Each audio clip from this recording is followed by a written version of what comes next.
अचूक माहिती इतिहासाची, नेमकी सत्य गाथा महापुरुषांची, व्यक्तिपरिचय शून्य से शिखर तक, आयोजन विविध स्पर्धांचे, नाते घट्ट अध्यात्माचे।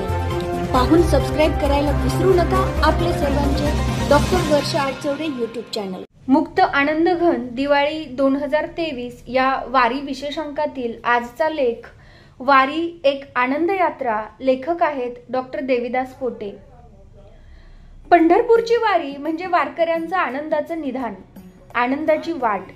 परमदैवत विठ्ठलाला भेटण्यासाठी गात नाचत निघालेला भक्ती भारल्या भक्तजनांचा विराट मेळा, भक्तीचा मळा आणि आनंदाचा सोहळा।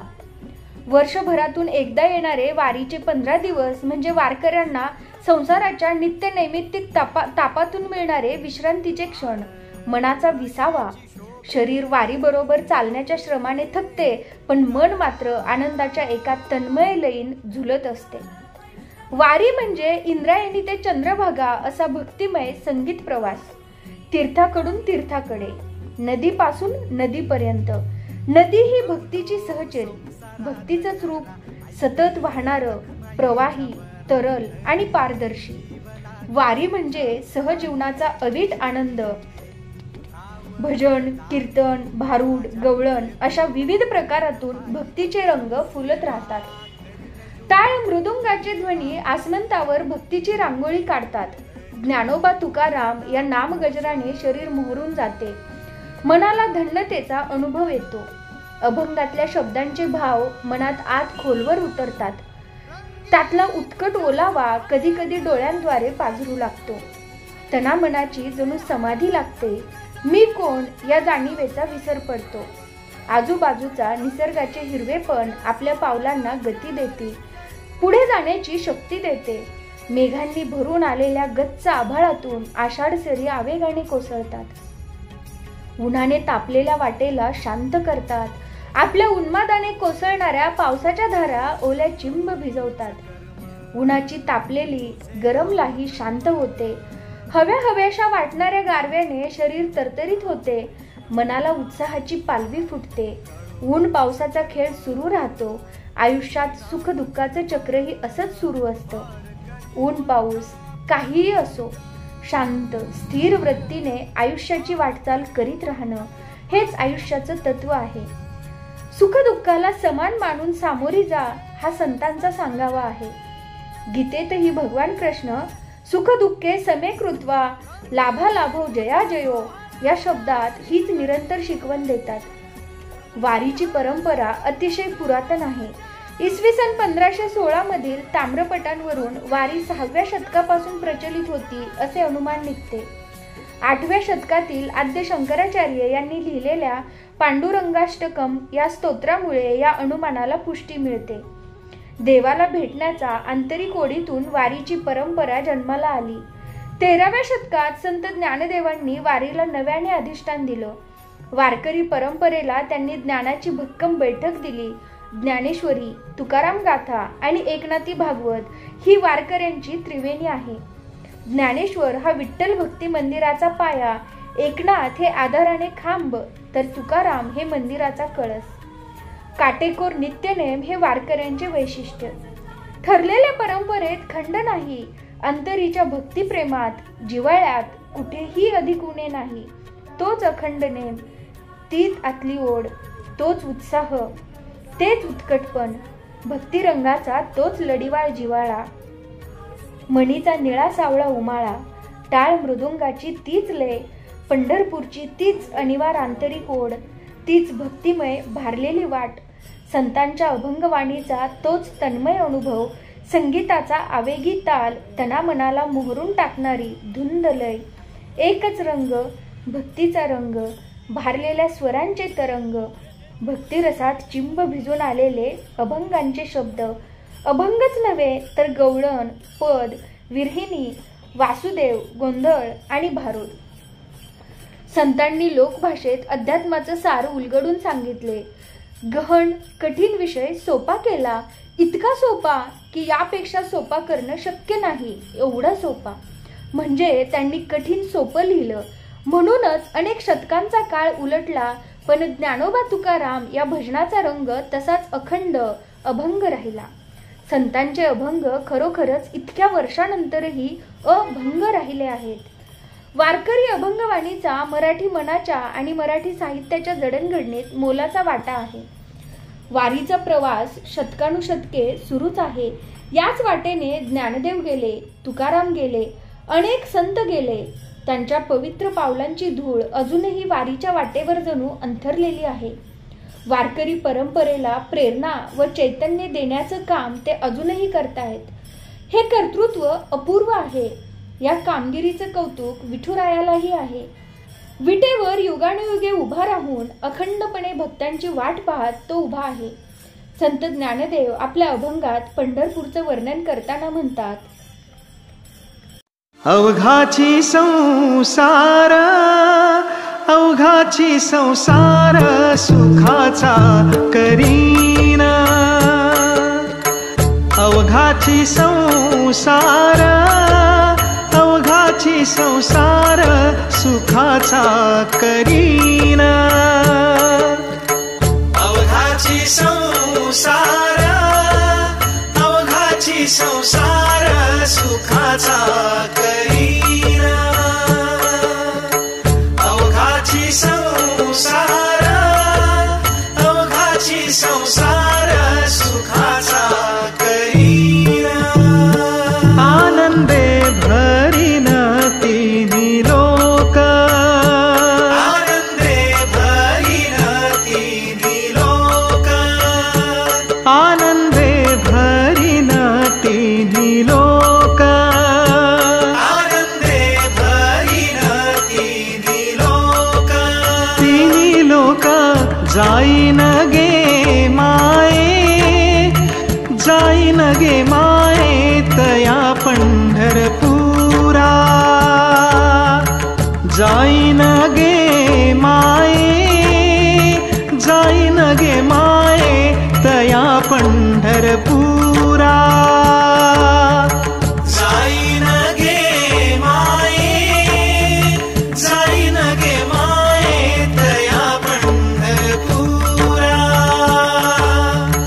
जाईन गे माये जाईन गे माये तया पंढरपुरा. भेटन माहेरा आपुलिया भेटन माहेरा आपुलिया भेटन माहेरा आपुलिया भेटन माहेरा आपुलिया. आपुलिया जाईन गे माये जाईन गे माये तया पंढरपुरा. जाईन गे माये जाईन गे माये तया पंढरपुरा. जाईन गे माये जाईन गे माये तया पंढरपुरा. सर्व सुकृतांचे फळ मिलाहीन क्षेम मी देईन पांडुरंगा. जाईन गे माये जाईन गे माये तया पंढरपुरा. जाईन गे माये जाईन गे माये तया पंढरपुरा. जाईन गे माये जाईन गे माये तया पंढरपुरा. बाप रखुमादेवीवर विठ्ठलेची भेटी आपुले संसाठी करुणी राहे. जाईन गे माये जाईन गे माये तया पंढरपुरा. अवघाची संसार सुखाचा करीन आनंदे भरीन तिन्ही लोक. जाईन गे माये तया पंढरपुरा भेटेन माहेरा आपुलिया. सर्व सुकृताचे फळ मी लाहीन क्षेम मी देईन परब्रह्मी, बाप रखुमा देवीवरू विठ्ठलाची भेटी, आपुलिये संसाठी येऊन राहे. तुकोबांच्या घरी तर पंढरपूरची वारी ही पिढ्यानपिढ्यांची परंपरा. माझ्या वडिलांची मिराशिगा देवा, तुझी चरण सेवा पांडुरंगा, असं त्यांनी म्हटलं आहे. पंढरपूरची वारी हे वारकऱ्यांचं ब्रीद. एकदा तुकाराम महाराज वारीला जाऊ शकले नाहीत, म्हणून वारीला गेलेल्या वारकऱ्यांची वाट पाहतायत. माहेरीचा काय निरोप घेईल यांची त्यांना ओढ लागली आहे. ते अंतरीच्या उत्कटतेने म्हणतात, आता माझे सखे येतील वारकरी, जीवा आस थोरी लागलीसे, सांगतील माझ्या निरोपाची मात, सकळ वृत्तांत माहेरीचा. काय लाभ झाला काय होते केने, काय काय कोणे साठविले, मागणे ते काय धाडिले भातुके, पुसे न ते सुखे आहे तसी. तुका म्हणे काय सांगती ते काणी, ऐकोनी या मनी धरुनी राहे. मज बहुत गोत संत आणि महंत, असं तुकारामांनी म्हटलं आहे. हे गणगोत असण्याचं त्यांना मोठे समाधान आहे. म्हणूनच आनंदे ओविया गायीन मी त्यासी, जाती पंढरीसी वारकरी, या शब्दात ते आपला आनंद व्यक्त करतात. माझे माहेर पंढरी, असं संतांनी म्हटलं आहे. पंढरपूर हे माहेर, विठ्ठल ही माऊली म्हणजे आई आहे. मग वारी म्हणजे माहेरची वाट. माहेराच्या वाटेने जाताना म्हणजे देवाचा लेकरांना श्रम कसे जाणवणार. सासूरवाशिनीच्या मनात माहेराबद्दलची ओढ दाटून येते, तशीच ही वारकऱ्यांच्या मनात दाटून आलेली असते. माहेराला आलेली लेक आल्या आल्या आधी आईच्या गळ्यात पडते. सुखाच्या तृप्तीचे अश्रू दोघींच्याही डोळ्यातून ओघळतात. लेकीच्या स्पर्शातून आईला सारे काही जाणवते. तिच्या सुखाचे परिमाण कळते. आनंदाच्या अश्रूंनी लेकीच्या अंतरीचे उमाळे मोकळे होतात आणि आईचे हृदय भरून येतं. लेकीचं सुख हीच आईच्या हृदयाची उत्कट इच्छा असते. तिला त्या क्षणाला याशिवाय दुसरे काहीच नको असते. विठू माऊलीही आपल्या भक्तांवर अशीच मायेची पाखर घालते. म्हणूनच वारकरी आतल्या ओढीने पंढरीची वाट चालत असतात. भाव तेथे देव ही वारकऱ्यांच्या विचारांची धारणा असते. वारी हा सज्जनांचा मेळा असतो, संतांची मांदियाळी असते. आर्त भक्तांचा चालत राहणारा एक प्रवाह असतो. आयुष्यातील दुःखांचे, भक्तीच्या विरहाचे, जन्म मरणाच्या चक्राचे निवारण करते ती वारी. वारकरी बैसला विठ्ठल जीवेची या माथा हा अमृतमय अनुभव घेतात आणि इतरांना सांगतात. संत तुकाराम आपल्या एका अभंगात याबाबत लिहितात, होय होय वारकरी पाहे पाहे रे पंढरी, काय करावी साधने फळ अवघेची येणे, अभिमान नुरे कोड अवघेची पुरे, तुका म्हणे डोळा विठो बैसला सावळा. वारीतून चालत जाऊन देवाला भेटण्याचे आपले साध्य गाठणे महत्वाचे असतेच, पण त्यापेक्षाही वारीतून वाटचाल करण्याचा आनंद अधिक असतो. प्रत्यक्ष देवदर्शनापेक्षाही धन्यतेची अनुभूती देणारा वारीचा प्रवास वारकरी प्रवाशांना आतून श्रीमंत करतो, समर्थ करतो. वारीचा एक विशेष आहे. भक्त वारीबरोबर चालत आपल्या विठुरायाला भेटण्यासाठी जातात. ही आतली ओढ भक्ताप्रमाणे देवालाही लागलेली असते. आपल्या लाडक्या भक्तांना भेटण्यासाठी तोही पंढरपूरहून पुढे वारीच्या वाटेवर येतो असा संकेत आहे. एका कवीने याबाबत एक सुंदर कल्पना आपल्या काव्यातून मांडली आहे. तो म्हणतो, पंढरीच्या वाटेवर सांडला विठ्ठल, वारकरी भक्तांनी हा वेचला विठ्ठल. वर्षभर व्यावहारिक गणितांनी मनावर कोरडेपणाचे जाड थर साचतात. अंतरीचे सत्व कोमेजून जातं. वारीत मनाच्या आतले काळोखलेले परिसर स्वच्छ होतात. आतला मळ धुवून जातो. भक्तीच्या आणि आनंदाच्या परिमळाने मनाचा गाभारा भरून जातो. वर्षभर थकून गेलेले शरीर आणि मन ताजेतवाने होते. आतील बाहेरील थकवा दूर होतो. उत्साह आणि आनंदाचे झरे मनाला प्रसन्न करतात. वारीतील दिनक्रम, दिंड्या, भजनं, विश्रांती, वाटचाल या सर्वात एक स्वयंभू शिस्त असते. हजारो लोकांचा हा प्रवाह सहज शिस्तीत ठरलेल्या वेळेनुसार चालत राहतो. लाखो वारकरी एकत्र येऊनही कुठेही गडबड गोंधळ होत नाही. शिस्तबद्ध व्यवस्थापनाचे हे एक मोठे उदाहरण आहे. दिंड्या आपापल्या क्रमानुसार ज्ञानोबा तुकाराम हा नामघोष करीत किंवा अभंग गवळणी गात एका अलौकिक आनंदाची अनुभूती घेत चालत असतात. पहाटे उठून तनामनाने स्वच्छ होऊन वारकऱ्यांचे पाय चालू लागतात. जणू चालत राहणे हा जीवनाचा धर्म आहे हे महत्वाचे सूत्र ते सांगतात. दुपारच्या विश्रांतीचे स्थळ वा रात्रीच्या मुक्कामाचे ठिकाण सारे काही आखीव रेखीव ठरलेले असते. वारकऱ्यांची भोजनाची व्यवस्था गावातील गावकरी मोठ्या आनंदाने करतात. वारकऱ्यांना अन्नदान हे पुण्यमय काम समजले जाते, म्हणून पंढरीला जाणाऱ्या या भक्तिदूतांची वारकरी मोठ्या जिव्हाळ्याची व्यवस्था करतात. त्यांच्या चरणांना स्पर्श करतात. आपल्या मनीचा निरोप कळत नकळत विठुरायाला पाठवतात. जातीपातीच्या पार जाऊन भक्तीच्या अंगणात समान भावनेचे एकच येणे ही वारकरी पंथाने महाराष्ट्राला दिलेली एक मोठी सामाजिक देणगी आहे. म्हणून माऊली माऊली असं म्हणत ते एकमेकांचे दर्शन घेतात.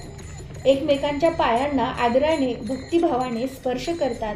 इथं लहान थोर, श्रीमंत गरीब, स्त्री पुरुष असे व्यवहारातले भेद गळून पडतात. प्रत्येक वारकऱ्यांचे पाय म्हणजे साक्षात विठूचे समचरण. सारे वारकरी एका विठूची लेकरं. मनातली ओढ एक, ध्येय एक, जाण्याचे ठिकाण एक. ज्याला भेटायचं तो देवही एक. मग वेगळेपणा शिल्लक राहीलच कसा? भक्त आणि देव दोघही एकरूप. मग आपोआपच भक्त आणि भक्त एकरूप. सारे समान, सारे सहज, सारे उत्कट. मराठी मनाच्या प्रबोधनात्मक परंपरेत वारकरी पंथाचे योगदान मोठे आहे. वारकरी भक्ती परंपरेत एकूणच आईपणाचं तत्व खोलवर रुजलेलं आहे. ज्ञानेश्वर हा भागवत धर्माचा पाया. ज्ञानेश्वर ही अवघ्यांची माऊली. त्यांचा ग्रंथ ज्ञानेश्वरी हीही माऊली. पंढरपूरची विठाई हीही माऊली. वारकऱ्यांचं एकमेकांना संबोधन असतं तेही माऊली. असं माऊली पण सारीकडे भरून राहिलेलं. माऊली म्हणजे मायेचे उत्कट रूप. वारकरी आणि विठ्ठल म्हणजे मायलेकराचं नातं. म्हणूनच वारकऱ्यांच्या वागण्या बोलण्यात आपली माऊलीची मृदुता आणि शीतलता आपोआप पाझरते. या भूमीतील हे उत्कट आईपण भारतीय परंपरेला अनेक परींनी समृद्ध करतं. वारकरी श्रद्धामय मनाने वारीची वाट चालतो. भागवत धर्माची पताका सोबत घेऊन जाणारा तो भक्तिमय वाटेने जाणारा यात्रेकरू आहे. आपला संसार प्रपंच सांभाळून हे भक्तीचं व्रत तो सहजपणे सांभाळतो. अंतरेच्या प्रेरणेने, उत्कट आकर्षणाने पंढरीच्या सावळ्या विठुरायाला भेटण्यासाठी जातो. वारी म्हणजे निवारण करते असाही अर्थ आहे. ही वारी आपल्याला पाप पुण्याच्या पलीकडे नेते. जन्म मरणाच्या चक्रातून आपली मुक्तता करते. म्हणून वारी वारी जन्म मरणाते वारी असं म्हटलं आहे. ही पंढरीची वारी आपल्याला भक्तिमय करते, देवरूप करते. देव स्वरूप झालो की जन्म मरणाचे चक्र नाही. देव भक्त असे द्वैत नाही. विठ्ठलमय झालो की आपले वेगळेपण राहत नाही, काही मागायचे उरत नाही. विठ्ठल हे एक विश्वात्मक तत्व आहे. म्हणून विठ्ठल मनोमनी भेटला की विश्वातले सारे मिळाल्या समान आहे. मोक्ष ही अध्यात्मातल्या साधनेची परमावधी. अंतिम ध्येय मात्र वारकऱ्यांच्या भक्तीचं सूत्रच वेगळं आहे. त्यांना धन, संपत्ती, मोक्ष, मुक्ती यापैकी काहीही नको आहे. त्यांना हवाय आपल्या प्रिय विठुरायाच्या समचरणांचा अखंड सहवास. आपल्या भक्तिरंगाची अखंड, अवीट, शीतल सावली. म्हणूनच न लगे मुक्ती धनसंपदा, संत संग देई सदा असं संतांनी म्हटले आहे. जन्म मरणाच्या चक्रातून मुक्ती मिळावी म्हणून योगी, साधू तपश्चर्या करतात, साधना करतात. मात्र संतांचे मागणे वेगळेच आहे. तुका म्हणे गर्भवासी, सुखे घालावे आम्हासी असं म्हणून संत तुकाराम पुन्हा पुन्हा जन्म द्यावा आणि भक्तीचे सुख अनुभवायला मिळावे अशी परमेश्वराकडे प्रार्थना करतात. एका पाश्चात्य अभ्यासकाने वारीविषयी लिहिताना म्हटले, वारी is a pilgrimage of unique gathering of devoted people traveling towards a common motto to meet God Vitthal. This type of tradition is not found anywhere in the world. वारी ही चैतन्यमय आनंद यात्रा आहे. भक्तीचा विराट आनंदोत्सव आहे. अखंड वाहणारा भक्तीचा आवेगी प्रवाह आहे. वारीची परंपरा हे मराठी मातीचं सांस्कृतिक वैभव आहे.